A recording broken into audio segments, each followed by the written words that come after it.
les événements et les remous sociaux répétés, avec mort d'hommes de ces 25 dernières années, en considérant les difficultés avérées de maintenir le pays durablement dans un climat de paix et de stabilité, en considérant les luttes constantes et valeureuses du peuple de Guinée pour l'instauration d'une véritable démocratie et d'un état de droit, en considérant la prise du pouvoir par le Comité national de rassemblement pour le développement, le CNRD, le dimanche 5 septembre 2021, en considérant les déclarations responsables du général d'armée Mamadi Doumbouya, président de la République de Guinée, en considérant les communications engagées de la classe politique et des acteurs de la société civile, ainsi que leur noble volonté de légitimer la prise du pouvoir par le CNRD en son temps, prenant acte des actions et des déclarations qui exacerbent les clivages sociaux, ethniques et politiques, prenant acte de la récente radicalisation de certaines positions en deux blocs rivaux, reconnaissant que l'ignorance ou le mépris des droits fondamentaux et universels de l'homme sont les principales causes des malheurs publics et de la corruption des gouvernements, reconnaissant la force inhérente à l'unité et à la cohésion sociale, reconnaissant que le dialogue est l'ultime recours pour la résolution de tout différend, quels que soient les rapports de force, et enfin, en considérant l'amour que les Guinéens de la diaspora, tout comme ceux qui sont sur place, portent pour le pays, pour notre pays, la République de Guinée, et en prenant en compte leur cri de cœur, le bureau exécutif du Haut Conseil des Guinéens établis à l'étranger, en étroite collaboration avec les présidents des conseils des Guinéens établis à l'étranger, a résolu d'affirmer vigoureusement sa totale solidarité avec le peuple martyr et résilient de Guinée et de s'engager davantage pour la Guinée.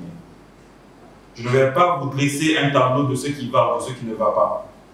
Tous les constats sont déjà faits, visibles, audibles et très bien élaborés. Que l'on ne se méprenne pas sur leurs interprétations.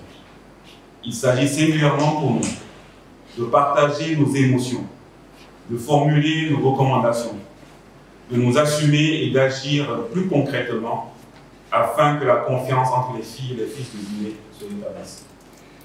Je ne saurais poursuivre sans reformuler nos condoléances les plus attristées aux familles endeuillées et sans exprimer notre totale solidarité à toutes les victimes de tous les crimes orchestrés contre le citoyen guinéen durant toutes ces années.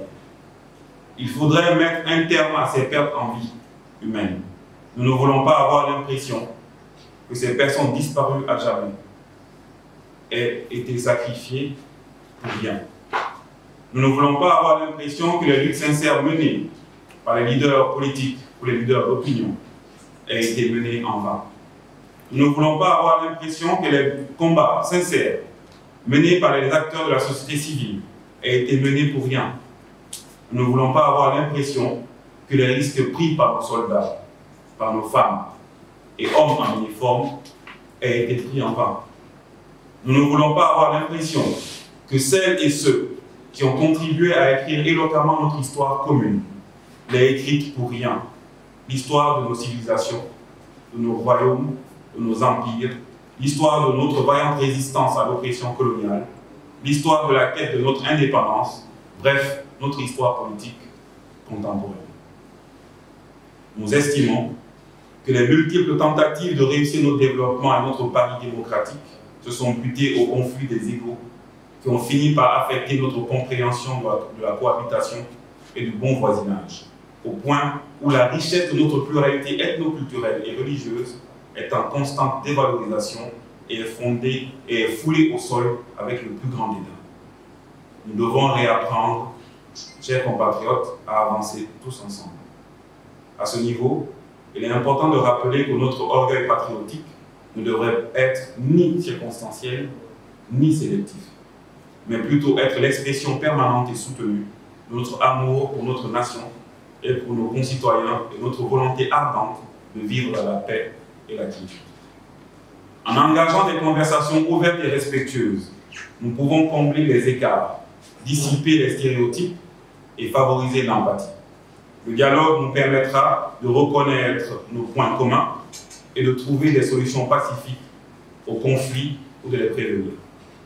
L'adhésion spontanée, dans sa très large majorité, du peuple au tournant sociopolitique que la Guinée a pris le 5 septembre 2021 a illustré avec vigueur l'aspiration de tous à autre chose et le besoin profond d'un nouveau souffle de véritable espoir d'un changement. Les compteurs avaient été mis à zéro. Pour ne pas rater et bâcler ce tout rendez-vous avec l'histoire, il est effectivement primordial de faire de la vérité, de la sincérité, de la justice, de l'honnêteté et du sens de la dignité les principaux ingrédients de toutes nos orientations et prises de position.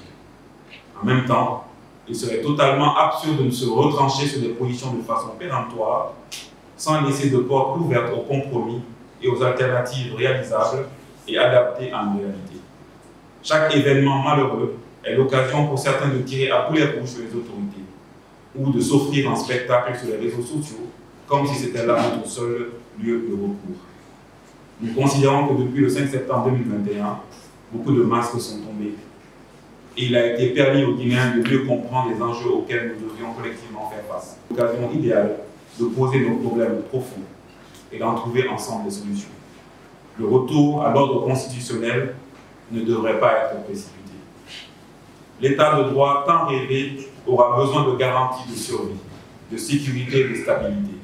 Surtout que les débats en cours dans la cité ouvrent la voie à de nombreuses spéculations, voire même à des procès d'intention. Les actes qui sont en train d'être posés et les actions qui sont en train d'être menées doivent être encadrées et accompagnées par tous pour ne pas s'inscrire dans un cycle d'éternel rejet tant que ces déshydratats personnels ne sont pas assouvis, tout en pensant que l'on saurait mieux faire que l'autre une fois au pouvoir. Espérer un nouveau cataclysme pour voir la Guinée prendre la route que l'on souhaiterait n'est pas une option et ne devrait plus jamais être une option. Le Haut Conseil des Guinéens établis à l'étranger préconise l'option du dialogue inclusif et participatif, l'option du débat contradictoire mais véritablement constructif. Nous estimons que nous devons nous mettre tous d'accord sur une nouvelle durée de la transition et d'en définir le chronogramme en associant tous les partis politiques et tous les leaders d'opinion. À ce stade de notre histoire et avec les expériences vécues, nous estimons que nous devrions solliciter le retour sécurisé de nos exilés politiques avec des garanties solides.